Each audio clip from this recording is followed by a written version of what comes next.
Good evening. स्वागत है आप सभी का जीएसपीपी ऑफिशियल यूट्यूब चैनल पर। मैं हूं देवाशीष। आज के लेक्चर हम सीखने वाले हैं लेटेक्स एलर्जी के बारे में। लेटेक्स एलर्जी क्या होती है, इसका introduction, sign and symptom, pathophysiology, causative agent कैसे कॉज होती है, इसका मैनेजमेंट क्या है, डायग्नोस्टिक एवेल्युएशन क्या है और कैसे हम इसको प्रिवेंट कर सकते हैं, क्या इसका ट्रीटमेंट है, इसके बारे में आज के लेक्चर में हम ओवरऑल डिस्कस करने वाले हैं।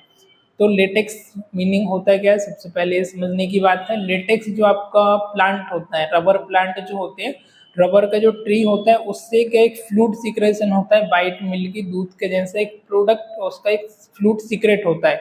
उस फ्लूइड से जो प्रोडक्ट बनते हैं वो हमारे रबर प्रोडक्ट, जैसे कि आपका हो गया examination surgical gloves, general gloves हो गया, रबर बैंड वगैरह हो गए, कॉन्डोम हो गया, फॉलिस कैटेटर हो गई, बलून हो गया, तो रबर और रबर बैंड हो गया आपके। तो रबर से जितने भी प्रोडक्ट बनते हैं, राइट, उनसे हमको उनको यूज़ करने से, डायरेक्ट उनकी स्किन में कांटेक्ट आने से स्किन पे जो एलर्जिक रिएक्शन होता है, जो हमारी रेडनेस हो गई, इचिंग होना, स्वेलिंग होना, हाइप्स होना, एक्जिमा होना, तो ये सारी चीज़ों को हम क्या बोलते हैं, एलर्जिक रिएक्शन। तो एक तो ये डायरेक्ट कांटेक्ट में होती है, डर्मेटिक, एटोपिक डर्मेटिक या डर्मेटिक, डायरेक्ट आपके कांटेक्ट होना स्किन से, जो भी आपका एलर्जेन से रबर का जो प्रोडक्ट है, पाउडर्स वगैरह है, वो डायरेक्ट कांटेक्ट में आ गए उसकी वजह से। जैसे आप हॉस्पिटल में जॉब करते हैं, आपने एग्जामिनेशन ग्लव्स पहना होगा पाउडर्ड वाला, उस पर लिखा आता है लेटेस्ट पाउडर ग्लव या नॉन पाउडर्ड ग्लव ना। तो लेटेक्स, लेटेक्स मतलब रबर से बना हुआ, रबर के प्लांट के जो प्रोडक्ट सीक्रेशन होता है उससे बने हुए प्रोडक्ट जो भी आते हैं वो किस में आ जाते हैं, आपके लेटेक्स में। तो उसको हम पहनते हैं, पहनने के बाद हम क्या करते हैं, हमने हैंड वॉश नहीं किया और या तो इमीडिएटली या तो फिर 48 आवर बाद आपको एलर्जिक रिएक्शन हो सकता है, जिसमें आपका इचिंग हो गया, स्वेलिंग हो गया, रेडनेस, डॉट डॉट हो जाना, फोड़े फुंसी हो जाना, वैसा आपको हो सकता है। या फिर आपको इमीडिएट भी 5 से 10 मिनट में, 30 मिनट के अंदर भी हो सकता है। जब भी आप ग्लव्स पहनते हैं, आपने देखा होगा पूरा स्किन ड्राई हो जाती है, आपकी स्किन रेडनेस हो जाती है, आपको इचिंग होने लग जाती है कंटिन्यूस यदि पहने रहेंगे कुछ समय तक, तो बार बार उनके कांटेक्ट आने से, राइट। तो एक तो होता है डायरेक्ट आप स्किन में कांटेक्ट आने से, दूसरा आपको इनहेल करने से। ऐसा कोई सब्सटेंस, ऐसा प्रोडक्ट आपने बाय द माउथ, आपने एयर के थ्रू उसको इनहेल कर लिया ना, पाउडर फॉर्म में, लिक्विड फॉर्म में, एयर फॉर्म में, तो उसकी वजह से भी आपको एलर्जी हो सकती है। वो होती है आपकी सेल्स मेडिएटेड, और आपका इम्यून रिस्पॉन्स उसमें इंक्लूड होता है, वो आपकी सेल्स मेडिएटेड होती है। और दूसरी आती है आपकी स्किन टू स्किन कांटेक्ट होने से, स्किन टू एलर्जेंस का डायरेक्ट कांटेक्ट होने की वजह से। तो ये अलग अलग हो सकते हैं। लेटेक्स प्रोडक्ट में आ जाते हैं आपके कौन कौन से प्रोडक्ट, जो कि नेचुरल आपके रबर से बने हुए होते हैं, है ना, उनके फ्लूइड से बने हुए होते हैं, उस प्रोडक्ट के डायरेक्ट कांटेक्ट में आने से, जैसे कि फॉलिस कैटेटर, रबर बैंड, रबर, और आपका आ जाता है कंडोम, और फॉलिस कैटेटर मैंने बता ही दिया। और बाकी जो भी ग्लव्स हो गया, सर्जिकल हो गया, एग्जामिनेशन ग्लव्स हो गया, बलून हो गया, जितने भी चीज़ें रबर के से बनी हुई होती है वो आपके रबर वाले प्रोडक्ट में आ जाती। तो कई बार हम बलून वगैरह फुलाते हैं तो उससे भी हमको एलर्जी हो जाती है, रेडनेस हो जाती, स्वेलिंग आ जाती लिप्स के पास, राइट। तो अब हम इसके टाइप्स देख लेते हैं, किस किस टाइप की होती है। सबसे पहले आती है आईजी मेडिएटेड एलर्जी, है ना, जो कि आती है आपके हाइपर सेंसिटिविटी टाइप 1 में। फर्स्ट इसका जो टाइप होता है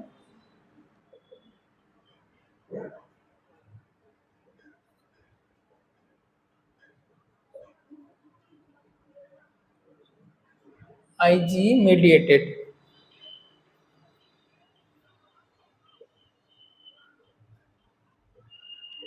latex allergy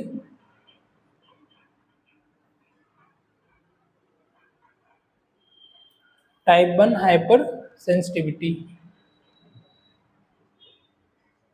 hyper sensitivity reaction, okay. तो अब इसमें होता क्या है, टाइप 1 हाइपर सेंसिटिविटी रिएक्शन में ये आपकी इमीडिएट या आपको 48 आवर के अंदर अंदर आपको हो जाती है। जब भी आप किसी भी कांटेक्ट में आते हो, ऐसी चीज़ से आप इनहेल कर लेते हो बाय द थ्रोट, जो कि आपकी बॉडी के लिए हार्मफुल होती है। आपने गैसेस या पाउडर फॉर्म में उनके पार्टिकल से आपकी बॉडी के अंदर इनहेल कर ली, इनहेल करने की वजह से आपका इम्यून रिस्पॉन्स उस पर रिएक्ट करता है, और जब आपका इम्यून रिस्पॉन्स ओवर रिएक्ट करता है या एक्ट करता है, तो उससे रिजल्ट, उससे लीड करता है, उससे ऐसे रिजल्ट आपको स्किन में देखने को मिलता है, रेडनेस, स्वेलिंग, इचिंग हो गई, एक्जिमा हो गया, और आपका अर्टिकेरिया। तो ये सारी चीज़ें आपको देखने को मिल जाती है ना।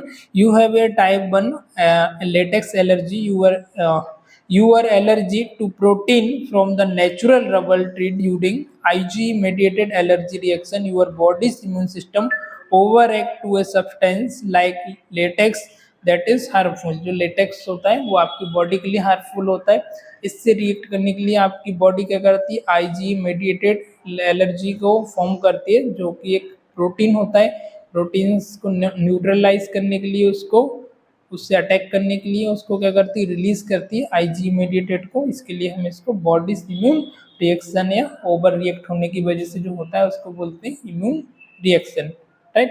फिर आ जाता है आपका कॉन्टेक्ट डर्मेटाइटिस। कॉन्टेक्ट डर्मेटाइटिस मतलब डायरेक्ट आपकी स्किन के कॉन्टेक्ट में आने से रबर के जो भी प्रोडक्ट वगैरह है ना, ट्री वगैरह के, या जो वर्कर्स वगैरह रहते हैं ना, या कोई केमिकल्स के कांटेक्ट में आ गए, आप ऐसा केमिकल मैन्युफैक्चरिंग कंपनी में काम कर रहे हो जहाँ पर रबर का प्रोडक्ट बन रहा हो नेचुरल रबर से, है ना, तो उसके डायरेक्ट कांटेक्ट में आने से, या आप जनरली हम अपने एग्जांपल ले लेते हैं, जब आप ग्लव्स वेयर करते हो, पाउडर ग्लव्स, एग्जामिनेशन ग्लव्स, तब भी आपको ईचिंग होने लगती है, आपको ड्राई स्किन हो जाती है, ईचिंग होने लगती है, रेडनेस हो जाती है। तो ये क्या होगा, आपका डायरेक्ट कॉन्टेक्ट में आने, उसी की जगह आपने वो इनहेल कर लिया, उसमें जो पाउडर रहता है या उसके कुछ सब्सटेंस इनहेल कर लिया हो, या गैसेस वगैरह इनहेल कर ली हो जब आपका मैन्युफैक्चरिंग कंपनी में वर्क कर रहे थे, तो उसकी वजह से जो होता है वो आपका सेल्स मेडिएटेड हो जाता है, IG mediated type 1 hyper sensitivity में आता है। तो ये इसके दो टाइप हो गए। फर्स्ट हमने देखा आईजी मेडिएटेड, सेकंड देखा कॉन्टेक्ट डर्मेटाइटिस। ये फर्स्ट हो गया। Second contact dermatitis, right. अब हम देखते हैं क्या क्या इसमें सिम्टम इंक्लूड हो गए। तो सबसे पहले redness, swelling under your skin, rash, hive, runny nose. Symptoms में क्या क्या आ जाएगा, swelling, running nose, redness, watery eye, watery eye, और क्या होगा, sneezing, itching,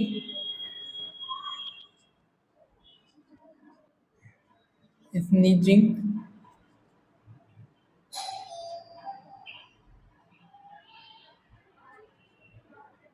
itching, wheezing, difficulty in breathing, rash और hives, rashes, skin rash, hives means eczema,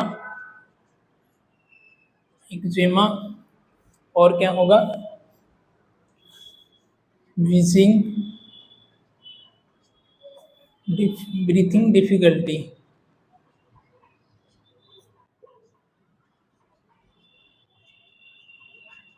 ये सारे सिम्टम आपको हो सकते हैं। कौन कौन से सिम्टम हो गया, स्वेलिंग हो गया, रनिंग नोज हो गया, रेडनेस हो गया, वाटरी आई हो गया, स्नीजिंग, ईचिंग और रेसेस, हाइव्स, एक्जिमा वगैरह, redness, bitching, breathing in difficulty, ये सारे सिम्टम आपको कॉज हो सकते हैं। अब इसका डायग्नोस्टिक एवेल्युएशन, हाँ, कॉजेस, क्या क्या कॉजेस हो सकते हैं, सॉरी ये तो इसके सिम्टम हो गए। अब हम देखेंगे कॉजेस के बारे में, आपको क्या क्या इसके कॉजेस हो सकते हैं। कॉजेस मतलब एक तो फर्स्ट आ जाता है आपका डायरेक्ट कॉन्टेक्ट से, ऐसे कोई भी प्रोडक्ट है जो कि लेटेक्स के उसके बने हुए होते हैं, लेटेक्स आपके रबर के बने हुए होते हैं नेचुरल, उनके डायरेक्ट कॉन्टेक्ट में आने से आपको जो एलर्जी होती है वो आपकी डायरेक्ट एलर्जी होती है। उसके बाद आता है आपका इनहेलेशन, ना, direct contact then inhalation. Causes में हम देखेंगे दो।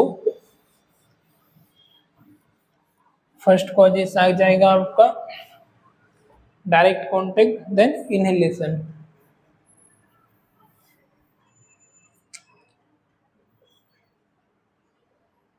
कॉजेस मतलब किस कारण से, किस रीजन से हो रहा है।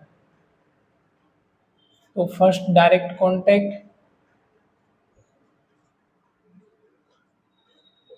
Second inhalation.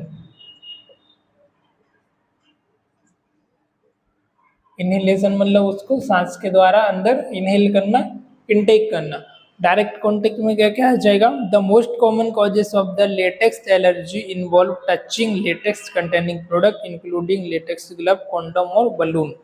डायरेक्ट कॉन्टेक्ट मतलब सिंपल सी बात है, आप उनको डायरेक्ट टच कर रहे हो ऐसे प्रोडक्ट जो कि नेचुरल लेटेक्स से बने हुए हैं, रबर से बने हुए, जैसे ग्लव्स हो गया, कॉन्डोम हो गया, कैथेटर हो गया, बलून हो गया और रबर बैंड वगैरह, तो उनको डायरेक्ट टच करने से, डायरेक्ट आपकी स्किन के कांटेक्ट में आने से जो एलर्जी होती है वो हो जाती है आपकी डायरेक्ट, है ना। ये आपका एक कॉज हो गया। दूसरा कॉज होगा इनहेलेशन।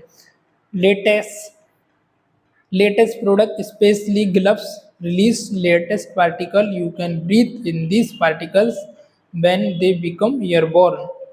अब इसमें क्या रहता है, पाउडर रहता है, आपने देखा होगा, और पार्टिकल्स छोटे छोटे होते हैं, डिस्ट्रॉय होने के बाद पार्टिकल्स आ गए, या आप कभी ऐसी मैन्युफैक्चरिंग प्लांट में काम कर रहे हो जहाँ पर ये प्रोडक्ट आता है, तो धीरे धीरे करके वो प्रोडक्ट बनता है। पहले आपको भाई मटेरियल आएगा, नेचुरल प्रोडक्ट आएगा, फिर उससे आप फाइनल प्रोडक्ट प्रिपेयर करोगे, तो वो गैसेस वगैरह हो गई, पार्टिकल्स हो गई, वो आपने इनहेल कर लिया, इंजेस्ट कर लिया, है ना, बॉडी के अंदर ले लिया, तो उससे आपका हो सकता है। तो ये दो इसके पॉजिटिव एजेंट आ गए, पॉजिटिव रीजन आ गया। अब हम इसको कैसे डायग्नोस करेंगे कि आपको ये डिसीज हुआ है, तो डायग्नोस्टिक इवैल्यूएशन के बारे में हम देख लेते हैं।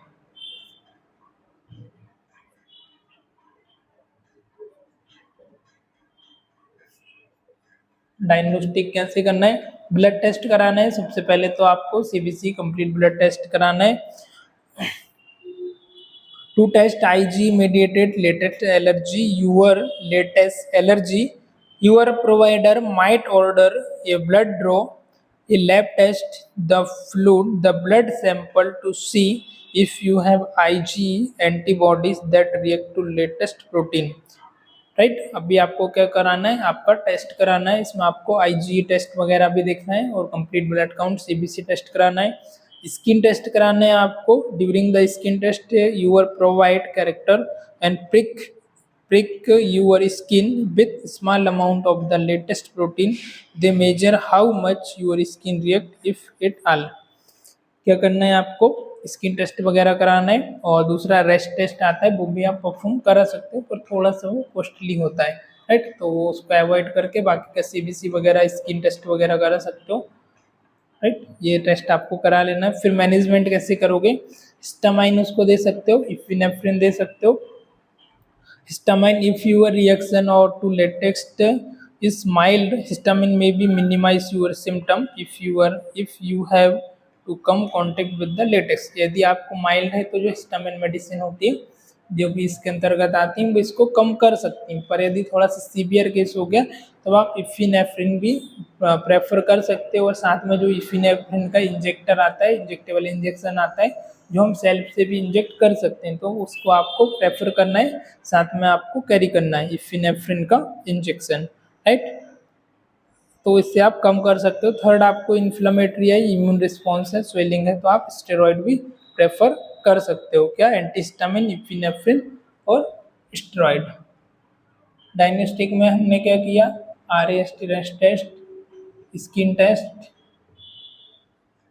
Blood test. फिर हमने देखा मैनेजमेंट। मेडिकल मैनेजमेंट में क्या करोगे, एंटीहिस्टामाइन,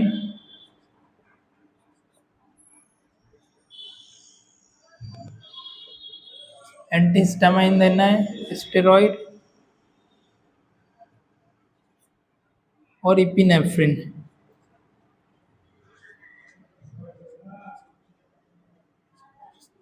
ठीक है, ये ड्रग आप ले सकते हो। फिर नर्सिंग मैनेजमेंट में नर्सिंग का क्या रोल होगा, complete history has be collected from the provider to identify latex sensitivity.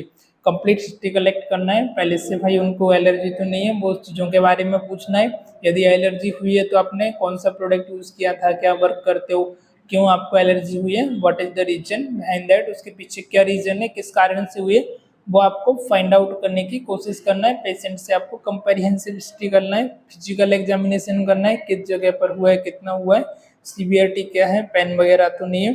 Assess the risk factor present in the person like hay fever, asthma, allergies and certain food, educate patient about the wide spread use of latex and some possible alternatives. Assess, आपको जो risk है present में क्या क्या उसको risk है उसके बारे में असेस करना है, जैसे कि उसकी वजह से क्या हो सकता है, हे फीवर हो सकता है, अस्थमा हो सकता है, अदर एलर्जी हो सकती है फूड वगैरह से, उनके बारे में भी आपको असेस करना है। Educate patient with the wide spread of use of latex and some possible alternative. Patient को एजुकेट करना है कि भाई जितना हो सके इनको अवॉइड करना है, इसकी जगह कोई अल्टरनेटिव यूज है तो आप उसका इस्तेमाल कर सकते हो, राइट। तो रबर प्रोडक्ट को कम से कम आपको यूज करना है या आपको अवॉइड करना है जब तक पॉसिबल हो सके। Ensure that patient with history of type 1 reaction have self injectable epinephrine. यदि पेशेंट को टाइप 1 रिएक्शन है तो आपको इंश्योर करना है कि सेल्फ इंजेक्टेबल जो एपिनेफ्रिन है वो पेशेंट के पास है या नहीं, या आप उसके बारे में उसको गाइड कर सकते हो। Antihistamine on hand at the time to use the first sign of reaction. Antihistamine भी आप पेशेंट को दे सकते हो। Encourage patient who have had moderate to severe reaction to wear a medical bracelet, medical bracelet. Patient को encourage करना है ऐसा रबर प्रोडक्ट वगैरह ब्रेसलेट वगैरह को कम से कम यूज करने के लिए। Encourage patient to notify all their healthcare provider, labs and clinics before they make visit to facilitate use of latex free product। आपको एनकरेज करना है पेशेंट्स को, आपके मेडिकल स्टाफ को, पैरामेडिकल को, आपकी टीम को कि ऐसा प्रोडक्ट यूज करना है जिसमें लेटेक्स ना हो। तो जो भी ग्लव्स आते हैं पाउडर ग्लव्स यूज करना है, लेटेक्स फ्री ग्लव्स आपको यूज करना है, राइट। फिर और क्या कर सकते हैं, advise the person to use non powder gloves. Patient को या पर्सन को एडवाइस करना है नॉन पाउडर ग्लव्स यूज करने के लिए। No latex gloves, latex gloves use नहीं करना है। Wash hand after removing gloves, hand wash करना है after removing gloves. Gloves remove करने के बाद आपको अच्छे से हैंड वॉश करना है हैंड वॉश सोल्यूशन से। फिर clean area which have contamination with the latex containing dust. कोई ऐसा एरिया है जहाँ पर आपको लेटेक्स की वजह से कंटामिनेशन हो गया तो उसको प्रॉपर तरीके से क्लीन करना है, राइट। और प्रिवेंशन कैसे कर सकते हो, प्रिवेंशन में भाई सिंपल सी बात है कि जो भी आपको प्रोडक्ट है, जो भी मटेरियल है जिसकी वजह से आपको एलर्जी हो रही है तो उनको आपको अवॉइड करना है, उनके कांटेक्ट में कम से कम आना है। या कोई ऐसा वर्कर है जो उस केमिकल कंपनी में वर्क कर रहा है या ऐसा प्रोडक्ट के साथ वर्क कर रहा है जहाँ पर उनका मैन्युफैक्चरिंग हो रहा है तो उसको गाइड करना है, एजुकेट करना है कि उसके कांटेक्ट में कम से कम आए, सावधानी पूर्वक सतर्कता से काम करे और हो सके तो उसको अवॉइड करिए यूज़ करना, जितना कुछ हो सके अल्टरनेट को यूज़ करें। यदि कोई मेडिकल इमरजेंसी है तो फिर डॉक्टर के साथ कंसल्ट करें, एलर्जिक रिएक्शन हो गया है तो फिर डॉक्टर को दिखाएं। बिफोर मेडिकल प्रोसीजर और dental work you tell your provider about your allergy, ask them to use latex free and equipment. जो भी इक्विपमेंट है वो लेटेस्ट फ्री इक्विपमेंट को यूज़ करने के लिए आपको इनकरेज करना है।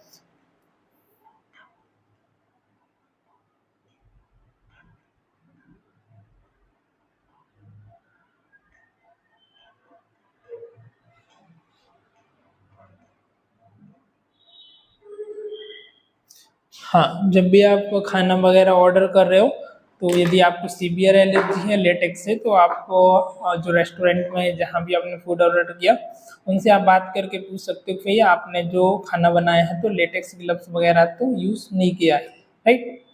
तो उसकी वजह से आपको एलर्जी हो सकती है फूड की वजह से। कई बार हम ग्लव्स पहन करके जो कुक रहते हैं वो लोग खाना बनाते हैं ना हाइजीन मेंटेन करने के लिए, तो हाइजीन की तो बात ठीक है पर उससे एलर्जिक रिएक्शन भी हो जाता है तो वो भी आपको ध्यान में रखना है, राइट।